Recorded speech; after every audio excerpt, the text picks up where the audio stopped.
جی ناظرین، میں ہوں آپ کا میزبان ملک غضنفر اوان اپنے پروگرام صدائے لاہور کے ساتھ۔ ناظرین، آج ہم بات کریں گے نواز شریف کے اس کیس کی جو 2003 میں پرویز مشرف نے شروع کیا کہ نواز شریف چور ہے، نواز شریف نے منی لانڈرنگ کی ہے، اور انہوں نے ایک کیس بنوایا یو کے کی ایک پرائیویٹ کمپنی کے ساتھ ایگریمنٹ کر کے کہ نواز شریف کے اثاثے ڈھونڈے جائیں، ان کی منی لانڈرنگ بے نقاب کی جائے۔ لیکن اس کا رزلٹ یہ ہوا ہے کہ 2003 میں یہ شروع کیا گیا کیس جو ہے 2020 میں آ کے 4.57 ارب کا جرمانہ کروا بیٹھا ہے۔ تو شیخ صاحب، اس حوالے سے آپ کیا کہتے ہیں؟ یہ کیس کیا تھا، ہوا کیا بیک گراؤنڈ ہے اس کی؟ بہت شکریہ جناب ملک غضنفر اوان صاحب۔ کیس یہ تھا کہ جب یہ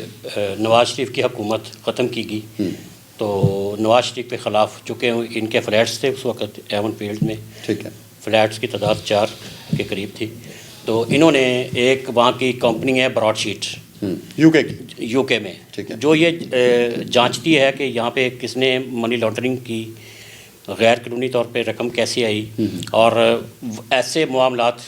جو سراسر غیر قانونی ہوا کرتے ہیں، ٹھیک ہے،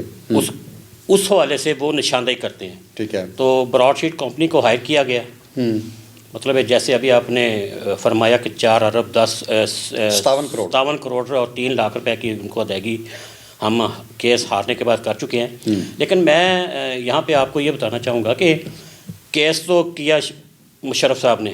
نیب نے کیس ان کے خلاف کیا۔ اب جب انہیں یہ معلوم ہوا، جب یہ ان کو حقیقت سامنے آ گئی، جب یہ حقائق سامنے آ گئے کہ نواز شریف کے خلاف کوئی کیس، کرپشن کا کیس، منی لانڈرنگ کا کیس، غیر قانونی دولت کے حوالے سے کوئی بھی کیس ثابت نہیں ہو رہا، تو نیب بھاگ گئی۔ نیب نے یک طرفہ طور پہ معاہدہ توڑ دیا۔ اس پہ آپ بتائیں کہ چلو پہلے تو پی ٹی آئی نے، عمران خان نے 3 سال پورے کر لیے کہ جی نواز شریف چور ہے۔ اس فیصلے کے بعد کیا ان کا یہ کہنا بنتا ہے دوبارہ؟ دیکھیں، لندن ہائی کورٹ کا جو فیصلہ ہے وہ میں ابھی آپ کو واٹس ایپ بھی کرتا ہوں اردو میں، انہوں نے کلیئر کر دیا ہے کہ یہ جو فلیٹس ہیں، ایون فیلڈ کے جو فلیٹس ہیں، یہ منی لانڈرنگ سے یا غیر قانونی منی سے، غیر قانونی دولت سے نہیں خریدے گئے۔ ٹھیک ہے، یہ جتنے بھی یہ اثاثے ہیں یہاں پہ نواز شریف کے یا ان کے بچوں کے، وہ آئینی طور پر اور قانونی طور پر وہ تمام معاملات کیے گئے ہیں۔ ٹھیک ہے، اس میں غیر قانونی یا کرپشن کا کوئی عمل دخل نہیں ہے۔ یہ تو ہے فیصلہ لندن ہائی کورٹ کا۔ ٹھیک ہے، ٹھیک ہے۔ اب بات یہ ہے کہ ابھی آپ نے کہا کہ 3 سال ہونے والے ہیں عمران خان کو، تو ان کا اس کیس سے کیا لینا دینا ہے؟ یہ بات آپ ٹھیک فرما رہے ہیں کہ عمران خان کا اس کیس سے کوئی لینا دینا نہیں ہے، لیکن انہوں نے وہ جو کہتے ہیں نا چلدا تیر، پنجابی چ اڑدا تیر جڑا ہے، وہ انہوں نے اپنے دماغ میں لے لیا ہے۔ یہ وہی مثال ہے کہ انہوں نے شہزاد اکبر کو 12 اکتوبر یا 13 اکتوبر کو بھیجا لندن کہ جائیں جا کے اس کیس کو پرسو کریں۔ میرا خیال ہے کہ اگر میں عمران خان کا ایڈوائزر ہوتا تو میں کہتا خان صاحب نہ آئے، اس کو پرسو نہ کروائیں، کا پیسہ لگے گا، ہاں نہ پرسو کروائیں، ورنہ یہ سارا آپ کے ذمہ پڑ گیا، جیسے آج سارا کیس ان کے ذمہ پڑ چکا ہے۔ ٹھیک ہے، انہوں نے شہزاد اکبر کو بھیجا، اور شہزاد اکبر ایک دفعہ نہیں گیا، 20 بار گیا ہے۔ جیسے وہ کسی کے گھر بچہ ہو نا تو وہ حلوائی کی دکان میں موتی چور لڈو لینے جاتے ہیں، یہ ویسے لندن گیا، آ گیا چلا گیا، آ گیا چلا گیا۔ آپ یہ فگر نوٹ کریں، لکھیں یہ فگر، 64 کروڑ روپیہ صرف شہزاد اکبر کے ٹور اور ان کے جو کھانے ہیں پاکستانی ہائی کمیشن میں ان پہ خرچہ ہے۔ یہ نوٹ کر لیں، یہ ریکارڈ پہ ہے، 64 کروڑ روپیہ انہوں نے قومی خزانے سے ادا کیا ہے۔ شیخ صاحب، پیسہ تحقیقات پہ خرچ ہو یا جرمانوں کی مد میں کیس ہارنے کے بعد، یہ ملک پہلے معاشی بحران کا شکار ہے، تو اتنا پیسہ کہاں سے دیا جائے گا؟ قوم کا کیا قصور ہے؟ نہیں تو پھر یہ دیکھیں نا، بڑا اچھا کوشچن کیا آپ نے۔ پاکستانی ہائی کمیشن نے ایک لیٹر لکھا ہے نیب کو، ایک لیٹر لکھا ہے یو بی ایل کو، یو بی ایل لندن کو، کہ جی ہمیں بتائیں کہ آپ نے جو ہمارے پیسے تھے کیسے وہ لے گئے، یہ تو ہمارے فنڈس تھے، جس پہ یو بی ایل نے ان کو یہ کہا، جواب دیا کہ جی وہ تو جیسے ہی ان کا لندن ہائی کورٹ نے فیصلہ کیا ہے تو انہوں نے ہمارا اکاؤنٹ فریز کر کے اس میں جتنے پیسے ان کے بنتے تھے وہ کنورٹ کر لیے۔ اچھا، پھر پاکستانی ہائی کمیشن نے، آپ یہ نوٹ کریں، پاکستانی ہائی کمیشن نے نیب کو لیٹر لکھا ہے۔ ٹھیک ہے،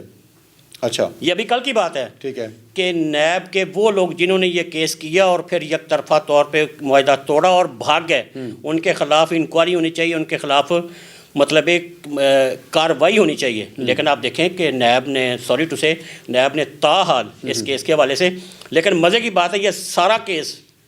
جو مشرف نے کروایا اور اس وقت نیب نے کروایا، کیونکہ اس وقت جوید اقبال تو چیئرمین نہیں تھے، ٹھیک ہے، بیشتر لوگ دوست نہیں تھے، ہاں، لیکن اس کے باوجود یہ سارا کیس جو ہے وہ موجودہ چیئرمین اور موجودہ حکومت کے پلے پڑ گیا ہے۔ اچھا میری آخر میں آپ وضاحت کیجیے گا، شہزاد اکبر کو کامیابی کیوں نہیں ملی؟ ان کو کوئی ویسا جج نہیں ملا، جج ارشد ملک نہیں ملا؟ یہ آپ کسی اور چکر میں پڑ گئے ہاں، ہیں کہ شہزاد اکبر نے پوری کوشش کی ہے ہاں، کہ وہاں ان کو کوئی ملک ارشد مل جائے، ٹھیک ہے، کوئی ایسی ویڈیو مل جائے تاکہ یہ کیس اپنے حق میں کروانے میں کامیاب ہو جائیں، لیکن چونکہ وہ لندن ہے، یو کے ہے، سیولائزڈ نیشنز ہیں، ان کے اپنے لاز ہیں، قوانین ہیں، اور وہاں آپ جانتے ہیں کہ لا کے مطابق فیصلہ ہوتا ہے، اور یہ پورا سال 1.5 سال یہ لگے رہے شہزاد اکبر، وہاں ان کو نہ تو ملک ارشد ملا ہے، نہ ان کو وہاں پہ محمد بشیر ملا ہے، کیونکہ ان کی کوشش تھی کہ محمد بشیر کا جو فیصلہ تھا نا نیب کورٹ کا،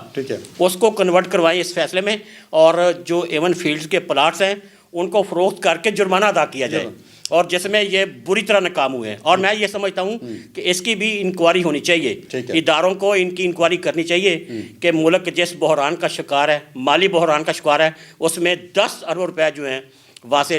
4 ارب 57 کروڑ نکل چکے ہیں، باقی جو ہیں وہ نیب کو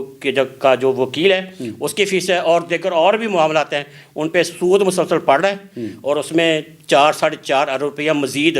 جیسے ہی انہوں نے اپنی یہاں سے اماؤنٹ ٹرانسفر کرنی ہے UBL میں، انہوں نے جناب اس وقت پھر فریز کر کے پھر انہیں اپنا کام ڈال لینا ہے، انہوں نے پھر ہاتھ ملتے رہ جانا جیسے یہ ہاتھ مل رہے ہیں۔ جی ناظرین، آپ نے سنی شیخ رشید صاحب کی گفتگو۔ وزیر اعظم صاحب، ہماری آپ سے اپیل ہے کہ قوم کا پیسہ تحقیقات پہ نام پہ ضائع نہ کیا جائے، قومی اداروں پہ خرچ کیا جائے، قومی فلاحی منصوبوں پہ خرچ کیا جائے۔ پروگرام کے ساتھ اجازت دیں۔ پاکستان زندہ باد۔